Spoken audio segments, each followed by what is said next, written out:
Hey everybody, I'm Jeff, the board gaming guy. Also a dad, so I play games with my kids. I gaming group on Tuesdays. I've been playing games for about 5 years, so you know a little bit about me, what I like. When I do reviews, you sort of know where I'm coming from, right? So I got my top 5. Kemet's, fantastic game.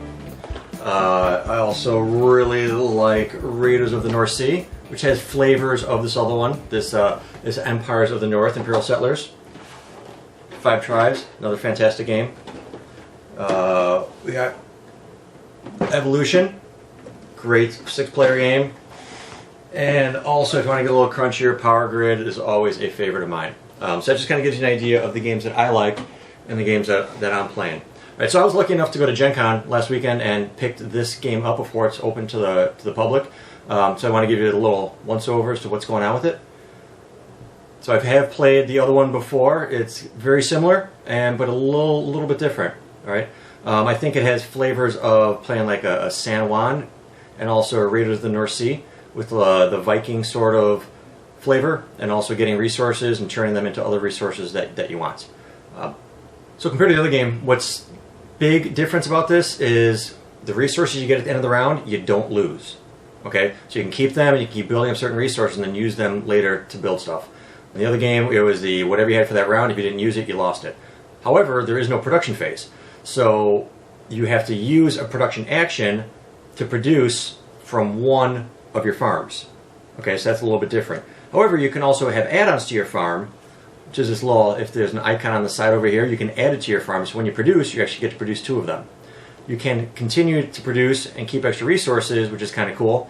But like I said, so that you don't lose the stuff at the end, which is kind of big. Also, there isn't the trading in 2 workers to get any resource that you want. That just doesn't exist here at all.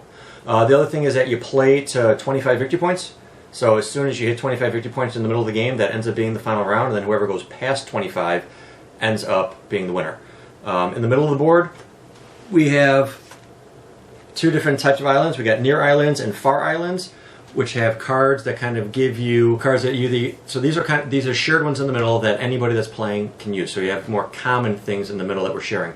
You can pillage it just for the resources, or you can actually conquer it using an axe to take it over as an island, and then you have an ongoing ability that you get to add to your village.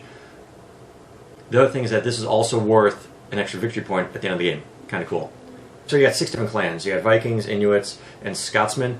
And then each of those have 2 underneath them. So you got 6 different groups of all their cards are all unique, and they all work together to figure things out. You can raid the other people, meaning that if you have acquired an X, as an action, you can use somebody else's action card. You spend that X, you claim their action card, use it, you have to turn it that it's exhausted, and then they can't use it anymore, which I think is a pretty sweet mechanic once you have played them and you know what all the cards are. So that way, if they have a serious combo that you don't have, or you're having a hard time getting certain goods, you can use that to stop their progress, kind of hinder them a little bit, and it fits the theme a little bit more that you're Vikings sort of conquering different areas. I like it. So let me get into some of the other things that make the game unique.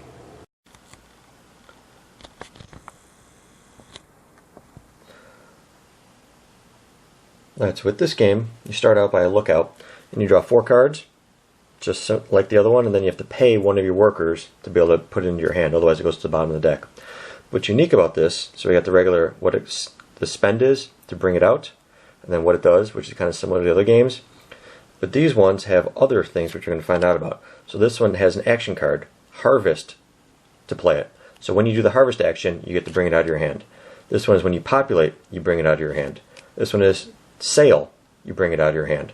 So you can have those in your hand, and the cost is when you do this action, you get to bring it out.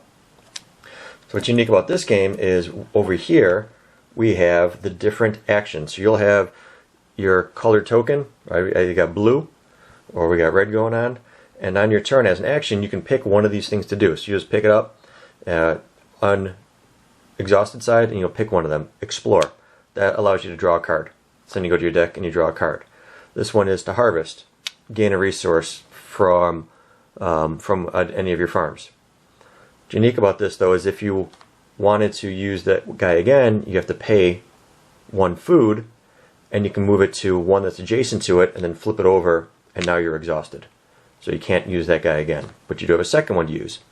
So I could put this guy over here, and as I do the sail action, I then can play this sail to play card as a quick raid. So that's kind of cool the way that that works. And then if I wanted to, I'd pay another food to slide over to populate. Then you get to add another worker to your supply. And then I'd have this guy, which is populate to play, and then I get to gain an extra boat to use. So that's kind of unique about this. And also another person can add to it, so it's not worker placement where you're locking up an area.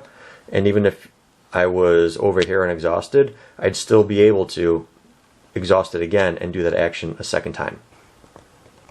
Speaking of things that are shared, with this game, we also have islands that we're sailing to, since we're in the north. The ones over here are close islands. So when you do the sail action, you get to put out one of your ships. So if you go out first, then you'll be able to do the action first. The second player puts their ship down there, and you can have multiple after that. So the first guy gets to pick which card. Once you use it, you can either pillage, which means you just get the resources, or you can use an axe to raise it and conquer it. So this one, you get the building bonus. Immediately you'd get to add another ship, a sheep, and a stone. These ones over here are far range, distant islands, as they say. So your ship over there, you'd also need to add a fish to it because you're going on a longer voyage. So you got better resources over here, and these are islands that you get to claim. So as you can see, the pillaging gets you more, and also you have extra abilities. So these, if I conquer this, so I'd have to use an axe as well, so I'd have to do a fish and an axe when I put the card down. I'd conquer this guy, and then it would get added into my village. So I'd have another action that I could be able to do as another location. At the end of the round, ones that are used, they stay used. At the end of the round, anything that's still out there gets removed, and then we replace with new cards. So this is kind of a way of being able to share resources and share cards that aren't native to your clan by itself. And I am a straight up sucker for great box design. So here's the box. You got the instructions in there, and then you have nice organizers for all your stuff. Over here you have pictures of your meeple that go there. Over here you got pictures of your axes when you're going to raise. You got your fish and stuff down here, which is fantastic, right? Gets even better. This tray, which you're going to be using resources for, comes out and it goes next to the board, so you can use the resources in the game. This is where you still have the other clan decks, and even those locations, other actions you're going to do, fit nicely over here. I love good design, thinking about the player, thinking about how easily you can get it to the table, and how quick you can set up. So it's just little things. Yeah, they even have how it's recessed here for this card to fit right in there, nice and flush. You know, it's a little stuff like that. You realize that the designer and the production company is really thinking about us gamers. All right, so there you have this kind of things that are a little bit unique about it, a little different. I like it. I like it as a light game, especially to play with the kids. It's about 45 minutes to an hour. Me and the wife played it a couple times, and we were within 1 or 2 points of each other. Kind of figuring out and going through the different clans and knowing what cards each people have instead of having to stop and read the cards and going, hey, what does that say over there? There's some iconography, but it's kind of small if you're looking across the table. Definitely not as crunchy as some of those other games I listed that I like, you know, like a Power Grid or Kemet, where you sort of plan a whole bunch of things out. You can also get additional workers, though, which is nice, so you can add so you have more actions to use. I found that I had extra workers and I didn't have enough to do with the cards. Once I sort of got set with what I wanted, I didn't continue to add to my village the way that I probably could have to get more victory points. But overall, yeah, it's a little bit between a light and a heavy game.